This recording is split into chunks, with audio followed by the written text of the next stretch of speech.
Setiap individu memiliki definisi yang berbeda atas arti sebuah kesuksesan. Semua orang ingin sukses, tapi pada kenyataannya hanya 2% orang yang akan benar-benar mencapai dan menikmati arti sebuah kesuksesan. Bagaimana dengan 98% lainnya? Sukses tidak ada yang instan. Sukses adalah sebuah perjalanan, sebuah proses. Karena menurut saya, kalau bisa sukses di usia muda, kenapa mesti nunggu tua? Saya Billy Boon.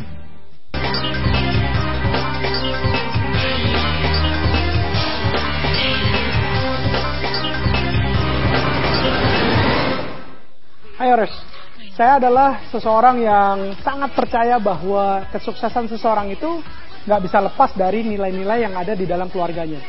Bagaimana ia dididik dan dibesarkan. Nah, pada siang hari ini saya akan bertemu dengan seseorang yang muda dan bahaya. Dua kata ini kalau dipadankan menjadi dia banget, Sean Lyle. Nah, saya akan ngobrol dengan Sean tentang bagaimana dia menemukan passionnya dan terus mencoba mencapai cita-citanya yang sesuai dengan apa yang dia cintai ini. This is Yang On Top.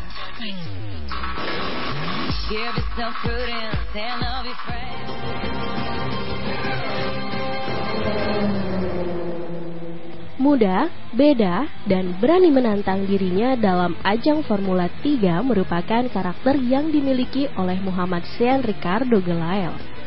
Atlet muda berbakat yang berlaga di bidang ajang internasional maupun nasional.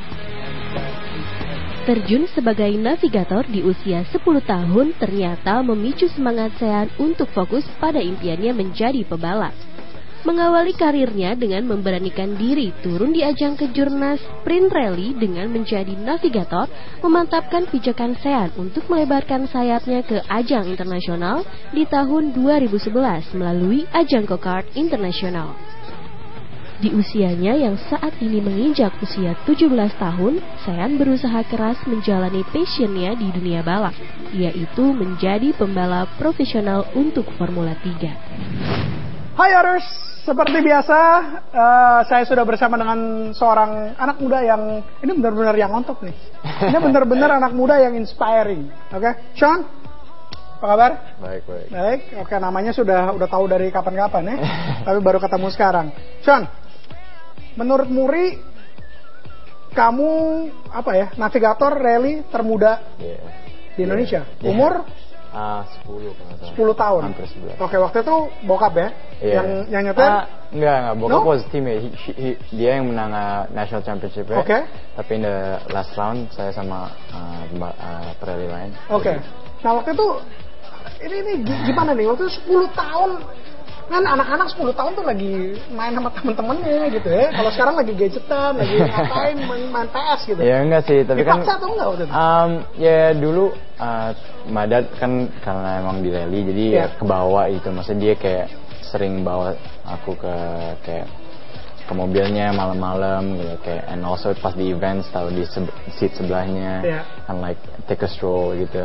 And then in the end kayak you feel the excitement sendiri, adrenaline going through your body, and then in the end akhirnya it stays in my body, so and then I get addicted to ke balapan. Jadi dari kecil pun udah ngeliat tuh bokap gue keren gitu ya, dan pengen seperti itu dan akhirnya nyoba. Enggak sih, balapannya yang keren bukan bokapnya.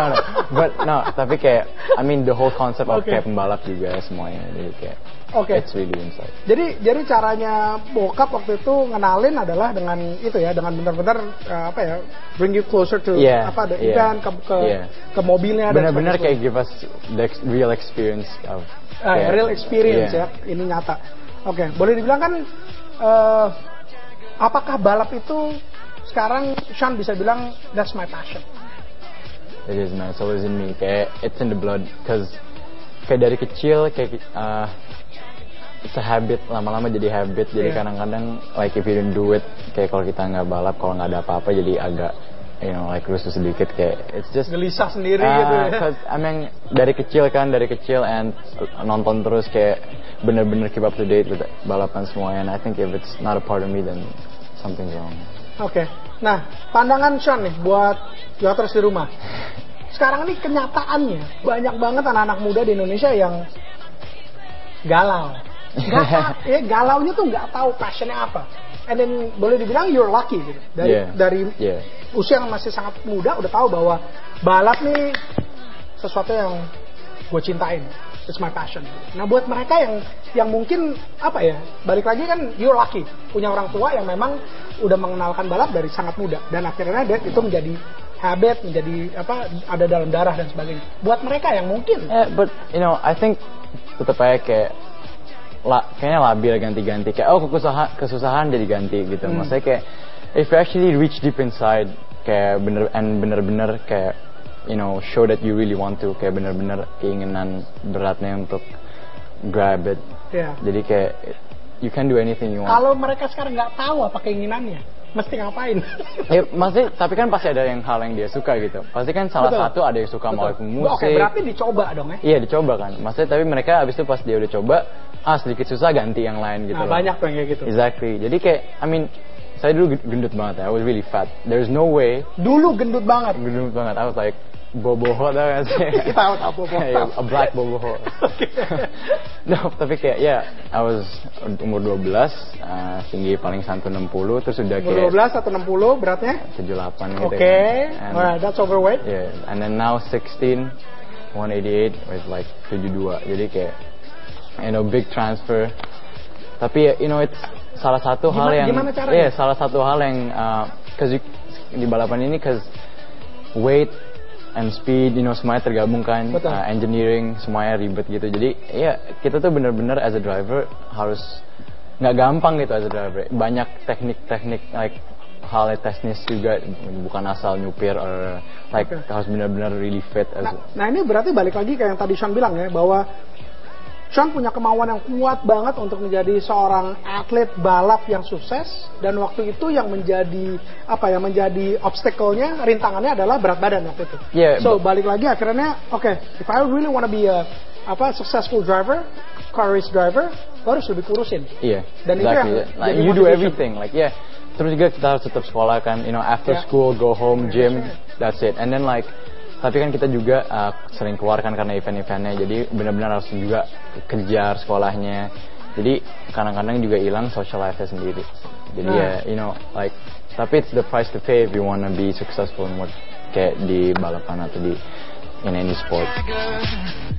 You wanna know how to make me smile, take control on me just for the night. Di lewat balap kita juga belajar yang hard, cause di sana cuma kita sendiri. Every man for himself. When you put the visors, when you put helmet pakai and tutup visor, everyone is your enemy gitu. And di luar track mungkin kita temenan semua, tapi memang kalau beneran kita pakai helm dan balapan sendiri is always your enemy.